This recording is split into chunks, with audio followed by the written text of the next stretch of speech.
Welcome back. Today we're checking back in with the people on Weird Planet, a planet far from home that a courageous person named Hubba brought them to many years ago. And today, they're thriving. They got nice houses, a big army, and they managed to save the lemon people from the cybercore menace. And now that this planet is safe for everyone, they've spent their days growing crops, building modern structures, and they even made this. What is that? I do not like how it's looking at me. It sends a shiver down my spine, the idea of this thing watching me this entire time, silently deciding my fate. I don't think I'll be able to sleep tonight. Anyway, things have gone pretty well for everyone. And they're all pretty well situated, except for one guy named Larry. You see, this planet might be good for them, and it might be safe, minus this and all of these. But Larry wants more. You see, he's heard the stories about Hubba and all the first space travelers that came here and their rocket ship that exploded on the way here. And now they had to choose which planet to go to. He often daydreams about what the other planets could be like.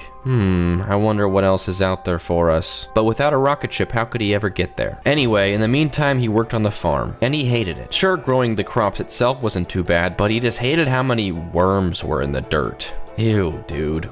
Worms? They're so wiggly and gross and pink and slimy, and they don't even taste that good. Wait, did you say they don't taste very good? Larry, you're not supposed to eat them. Anyway, Larry's a smart guy, but he's not the smartest guy, alright? But everyone else seemed pretty happy. Most of the people here are too young to remember their time back on their home planet. Lots of the people here were actually born here. They don't know any different. This kid probably thinks that every planet looks like this. Just giant lollipops everywhere, and honestly, that sounds kinda great. I would like to go here. If this video gets 100,000 likes, I will go to a candy planet. Only the old folk remember their home planet, and they really wish they could go back.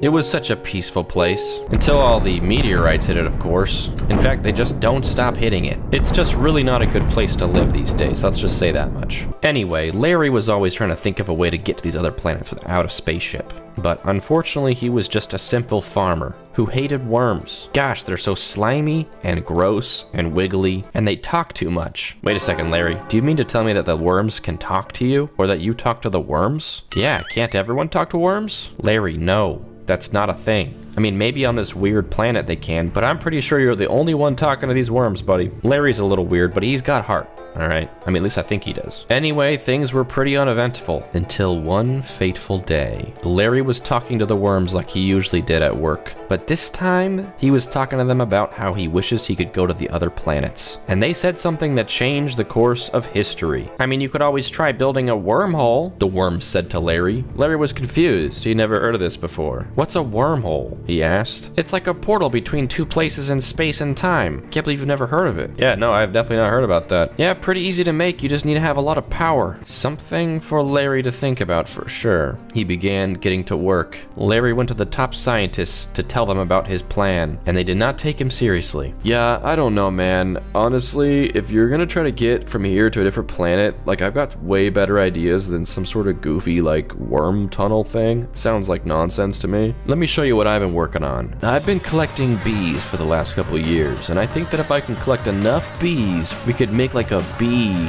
ship and fly them to a new planet. It was at that moment that Larry realized that he was on his own. He was not about to wait until that guy collects enough bees. He decided to harness the power of the volcanoes. Honestly, Larry might be the smartest guy on this planet. I hope this works, he said. And even though his first attempt blew up, his second attempt was successful. The portal had been successfully created, and it crossed the gap between his planet and the desert planet. Larry could not believe it. I mean, partially because it makes no sense. But it was time. He couldn't wait to go tell his friends what he had done. Hey, I opened the portal. Not now, I'm about to have a breakthrough. I think I almost got this. Hey guys, I opened a portal to a new planet. It is time to go to war. Anyway, the army decided to go to the new planet, along with one lemon guy who deserved a vacation. They couldn't believe it worked. They were actually on the desert world. It was unlike anything they'd ever seen before. The trees looked weird, the rocks looked weird, and these things looked tasty. I really do not recommend eating that. But little did they know, they were not alone on this planet. In fact, there was an alien about 5 feet away from them. But lucky for them, they came prepared. Yes, sir, the locals of this planet did not last very long. In fact, they killed all of them within about 5 seconds. That's what happens when you bring your entire army to explore a new place. Larry felt a little bit bad about that. He felt a little responsible for bringing this giant army here, and now they're just blasting the locals, and he feels kind of like maybe it's his fault, but he also really wants to see what else is out there. But then he saw the sand spiders, and he has a big phobia of those things. Oh, hell no, he said. So he made a portal to the other planet, the Shattered Planet. Meanwhile, the army was having a pretty rough time dealing with this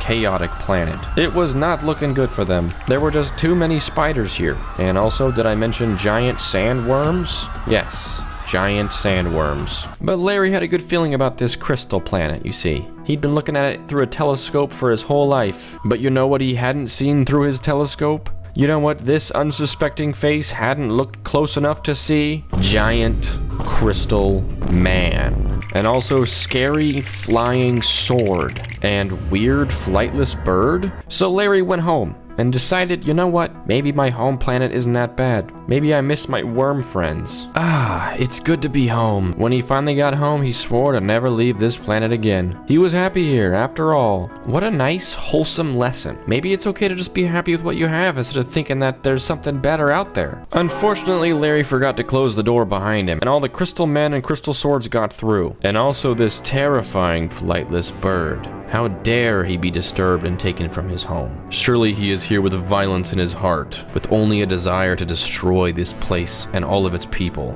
I feel so bad for them. They have no idea what fate awaits them. Look at him, chasing after his targets. They suspect nothing.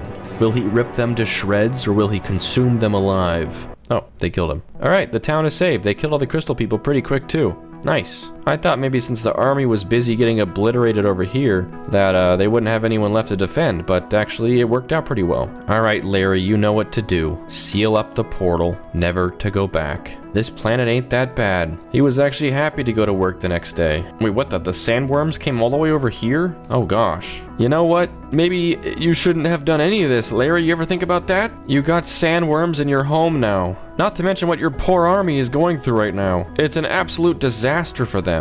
But they sealed up both portals and they decided to pretend that never happened. Unfortunately, Larry's farm was destroyed by sandworms, so now he's jobless and homeless. And lives behind a mushroom tree. Anyway, the sandworms will eventually go away. Hopefully no one is too hurt by this, but yeah, things are getting a little messy over here. You know what, let's cut Larry a little slack. He was at least brave enough to go and try something new. He did it with good intentions, right? You hear that, guys? Larry had good intentions, alright? He didn't mean for this to happen, but unfortunately it did happen, so it's just something we're all gonna have to live with, you know, for as long as you can, I guess. Anyway, thanks for watching, guys. Don't forget to like and subscribe if you enjoyed it, and I will see you next time. Bye-bye.